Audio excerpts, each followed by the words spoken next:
CEST, une journée qui s'annonce gigantesque à Londres ce lundi 19 septembre, alors que la plupart des pays du monde enverront un représentant dans la capitale britannique pour les obsèques de la reine Elisabeth II. La famille royale au grand complet sera réunie derrière le nouveau roi Charles III et sa femme, la reine consort Camilla, le temps de différentes cérémonies.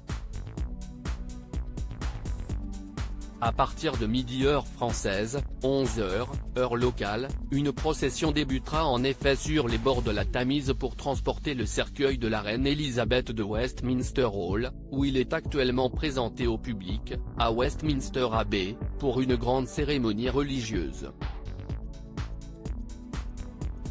Dans l'assistance, Emmanuel Macron, Joe Biden ou encore toutes les têtes couronnées européennes qui devraient être nombreuses à faire le déplacement.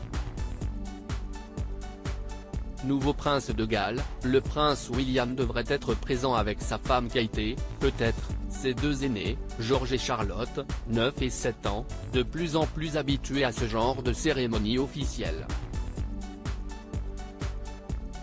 Son cadet, Louis, restera en revanche probablement sous la surveillance des nourrices. Son frère le prince Harry, sera également présent et accompagné de sa femme, Meghan Markle. Alors qu'un début d'apaisement entre les deux frères semble être visible cette semaine, on ne peut qu'espérer qu'ils continuent sur leur lancée et peut-être, finissent par enterrer la hache de guerre. Après la messe, qui devrait tout de même être assez longue, la famille royale partira ensuite vers le château de Windsor, où la reine a vécu ces derniers mois, à l'exception de son dernier été, qu'elle a passé à Balmoral.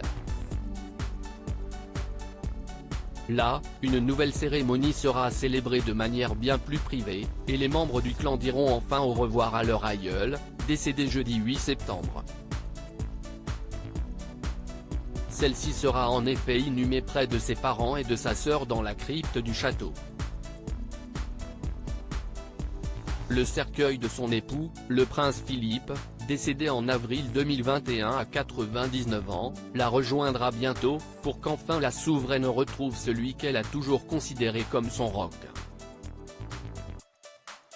La fin d'une très longue semaine, qui a vu le cercueil traverser l'Écosse, puis Édimbourg avant d'être transféré à Londres où des centaines de milliers de Britanniques se seront précipités pour la voir une dernière fois.